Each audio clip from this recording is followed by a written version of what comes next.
Namu Myoho Renge Kyo.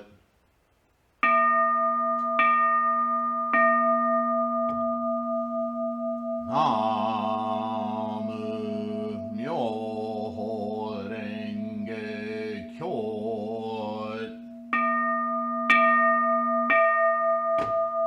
Namu Myoho Renge Kyo.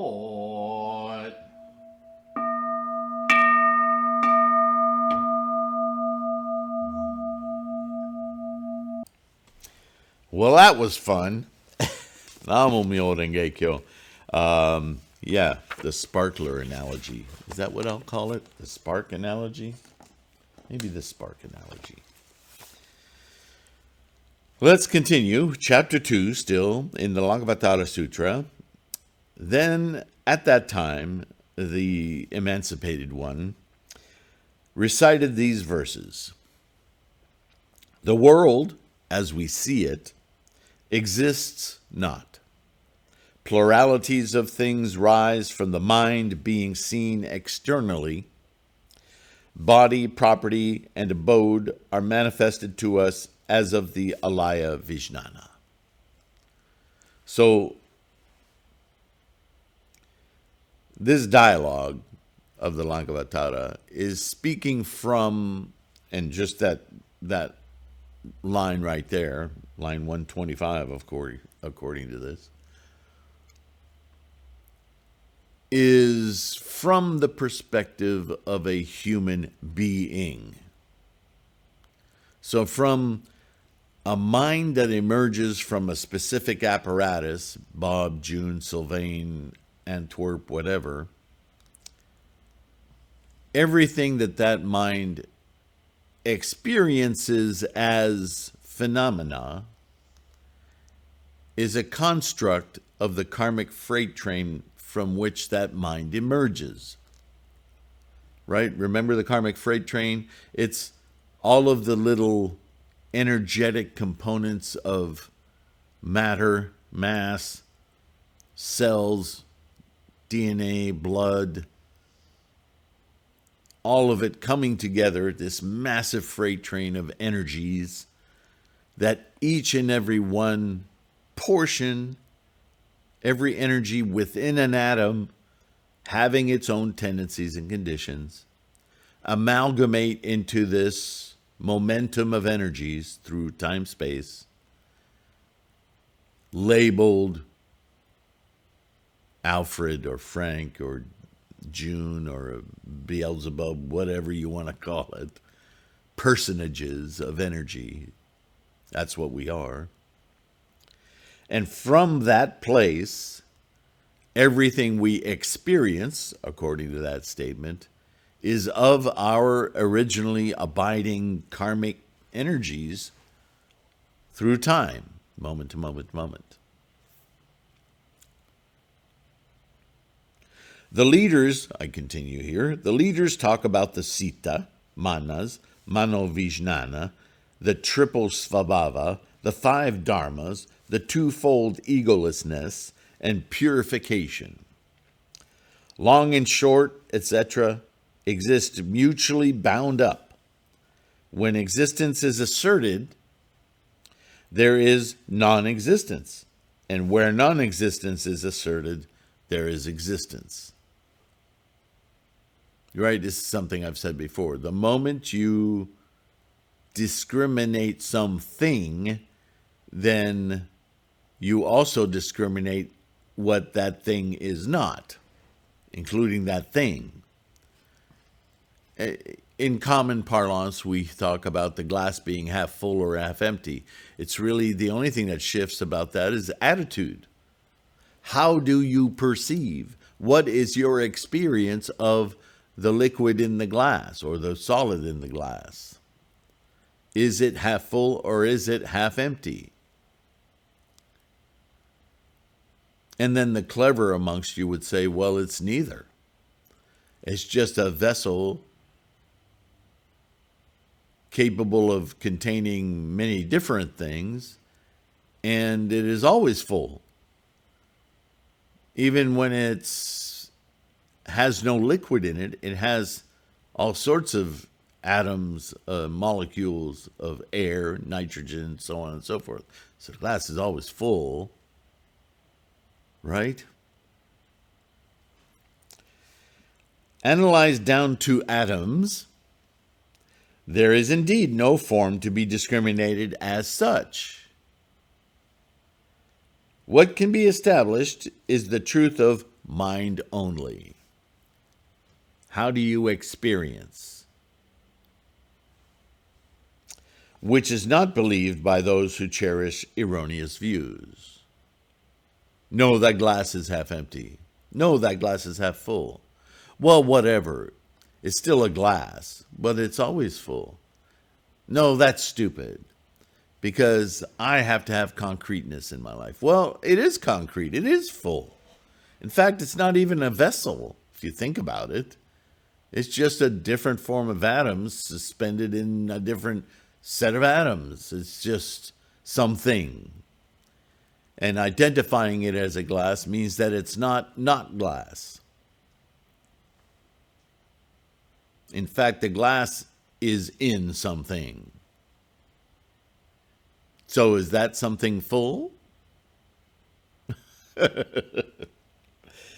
This does not belong to the realm of the theoreticians, nor that of the Shravakas. The Buddhas disclose the way of self-realization. So, in the Lankavatara, what self is being realized? Because there is no self. This we know from years and years of prior teachings. Why this obsession with self-realization? This self-realization is really a self-denial, and this is why they use words like revulsion and so forth, right? Because to truly understand what self is to let go of all of the things the mind realizes as thing. So this self-realization is really a self-dismantling. And it's dangerous to think of enlightenment this way because it leads to nihilism. It leads to the idea that enlightenment can only occur once I get rid of this body. But that's not Buddhism. At the time, again, Mahamati, the Bodhisattva Mahasattva, made a request of the emancipated one regarding the purification of the outflows which comes from recognizing an objective world which is of mind itself, saying, how is the outflow purified that takes place from recognizing an external world which is of mind itself? Is the purification instantaneous or gradual? Right? Does this happen in a moment and it's gone? Or is this something I gradually come to know? This purification. When I understand that everything in the world is an objectified reality created by mind, or karma more accurately, because the mind is created from the karma. It's influenced by it, yes? Albeit able to remove itself from it. And that's the great facility of mind that Buddhism is all about identifying.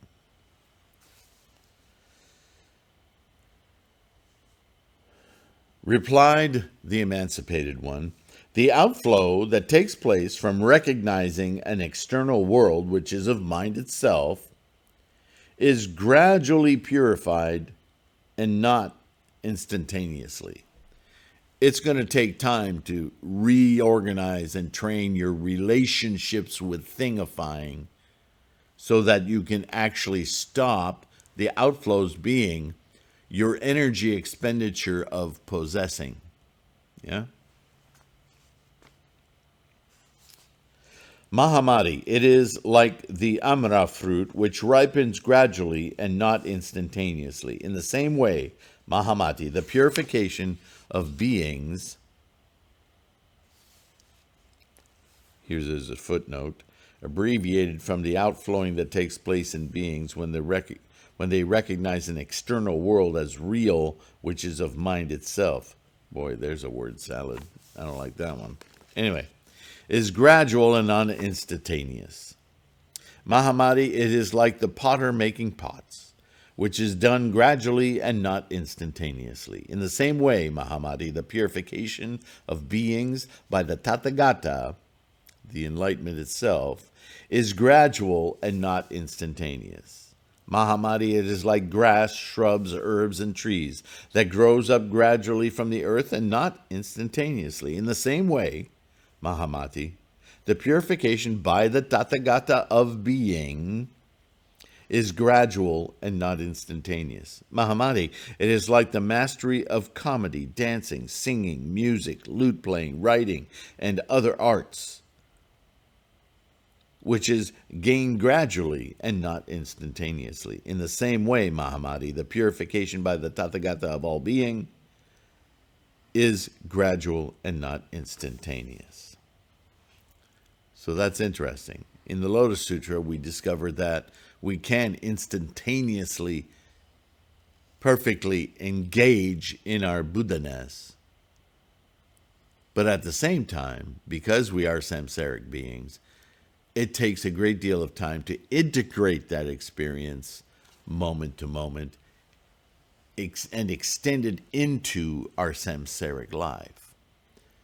This is why we're bodhisattvas who can experience clarity and Buddha-ness, but we course in this physical body world in order to carry that perspective and that perception with us and share it with others. We want all the other sparks to know.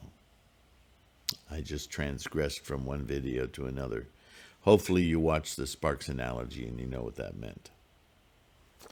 Mahamati, it is like a mirror indiscriminately and instantaneously reflecting in it forms and images.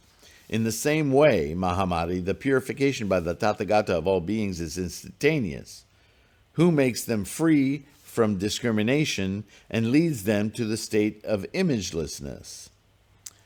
So that would almost seem a contradiction, doesn't it? But that agrees with the Lotus Sutra, is that you experience in a moment enlightenment. Like, as he says, the reflection in a mirror. It's immediate. But it only lasts as long as you're in front of the mirror. What a wonderful analogy for our mandala, yeah? Mahamati, it is like the sun or the moon revealing all forms instantaneously by illuminating them with its light. In the same way, Mahamati, the Tathagata, by making all beings discard the habit energy which issues from the erroneous views they entertain in regard to an external world, which is of the mind, instantaneously reveals to all beings the realm of unthinkable knowledge which belongs to Buddhahood. Now you have to take that sentence in slowly. The Tathagata, by making all beings discard the habit energy, so not the things, not the actual stuff, the body, but the habit energy, that entanglement, that attachment, that identification. Releasing that, which is a mental construct, shut that down. And he identifies that habit energy issues from the erroneous views they entertain in regard to an external world, which is of the mind. This is a karmically produced construction that you're imbuing with permanence in order to possess it. Shut that down. Realize what it is. Makes it easier to shut it down. And instantly reveals to all beings the realm of unthinkable knowledge. In other words, it's not produced as anything. It is simply an immediate perception, an experience, if you will, which belongs to Buddhahood. Buddhahood doesn't require instantiation. It simply results from ceasing instantiation or attachment to instantiation. Instantiation, of course, is the process of life. But when you stop adhering to it, making it permanent, you suddenly are left with, oh, look at all this happening, unattached, witnessing, being in and with, relieved of all the stresses and anxieties of hanging on to, possessing. It is like the Alaya Vijnana making instantaneously a world of body, property, and abode, which is what is seen of mind itself.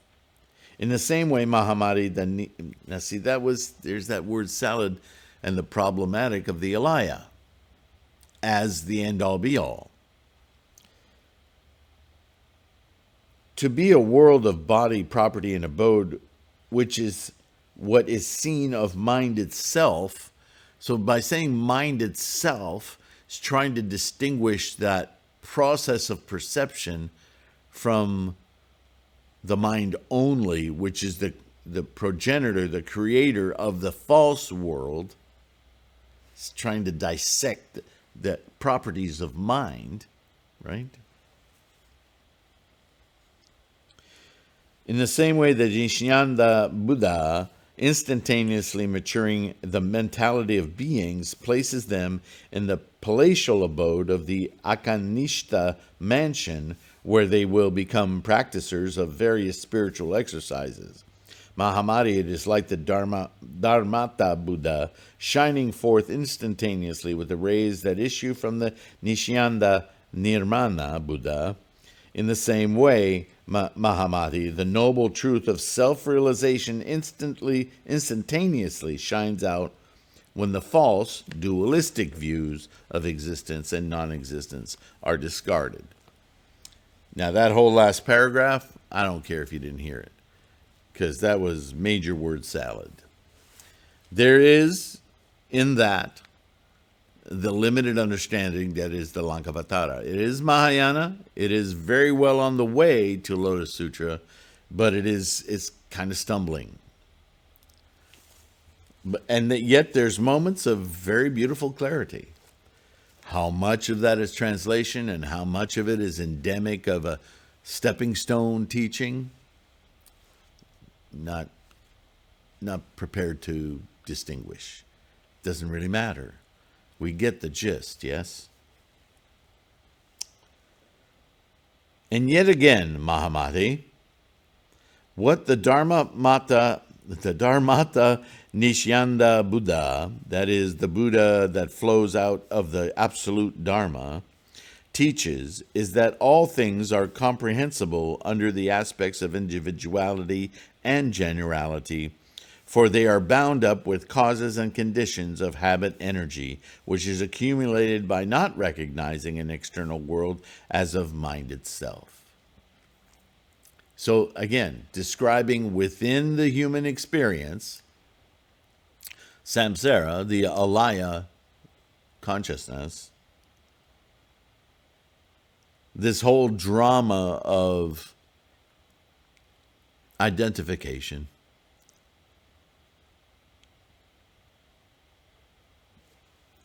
and the dividing line being is that your obsession, your constant stress and anxiety about life and everything in it is simply because you don't realize that life and everything in it is something that you're conceiving of a relationship with that is bound up as entanglements. This, that, me, not mine, I, I own that, I have that, I'm losing that. Your samsaric relations are clouding your realization that all of it, including yourself, is just moving through time-space. It's just always manifesting, moment to moment. You keep stringing them together like there's something to embrace and hold on to. When what you should be embracing and holding on to is the process of this moment to moment, right? The sparkler. I guess I'm going to have to provide a link to the earlier video in case you see these out of order, so you know what I'm talking about when I reference the sparkler. Sorry. That by reason of clinging to these false imaginations, there is multitudinous of unrealities which resemble the various scenes and persons created magically and imagined as really in existence. I don't like the word magically, but there is if you use the word magic to mean sleight of hand, prestidigitation, then there is a corollary, right? If you don't understand that the world you witness and feel so imposed on by it, like life is happening to you, that is the height of your illusion, thinking that you're completely out of control, just plummeting through life, waiting for things to happen to you, when in point of fact, Buddhism says everything that's happening to you is of your own making. So if you don't like it, stop it. Change your mind. I mean, quite simply, that's what Buddhism is saying. Stop considering everything you witness and experience and feel as something that's happening to you, and understand that everything that's happening to you is something you've created. Flip the script. Further again, Mahamati, false imaginations arise from clinging to the notion of relativity. This is mine. That's not mine. I don't want that. I want that. You're deciding how your environment possesses you. That's backwards. Well, there is no possession. It's not only backwards, it's an illusory thing. It's something manifested in your mind. It's not the actual process. You're missing the whole activity of life, of which you can witness rather than plummet through and wait to be tossed about by. How silly would it be to tell an ocean that you're the one making the waves and sailing the boat? Don't sit there, Mr. Ocean, and complain that your surface is rippling and the winds are making big, tumultuous waves, and these boats are cutting their way through you, wah, wah, wah. You're the one in control.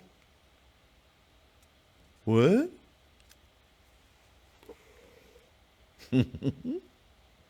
To illustrate, this should be good.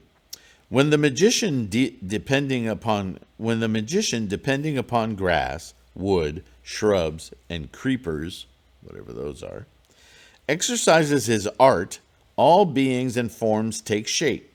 Magically created persons are produced, which appear endowed with individuality and material body, and they are variously and fancifully discriminated. The dancer, the trapeze artist, the ballerina, the strongman. While they are thus manifesting themselves, Mahamati, there is no substantiality in them. They're just imaginings. They're just variations of instantiations. Like a snow globe. Likewise, Mahamati, based on the notion of relativity, the false imagination recognizes a variety of appearances which are distinguished by a discriminating mind. And as their individual appearances are imagined and adhered to,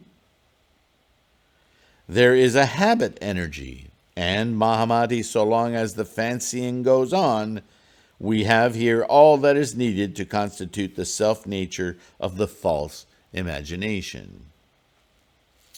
Mahamati, this is the discourse of the Nishyanda Buddha. Again, Mahamati, it is like the doing of the Dharmata Buddha to establish the exalted state of self-realization which transcends the phenomena of the empirical mind. This is what I was saying earlier in different words, yes?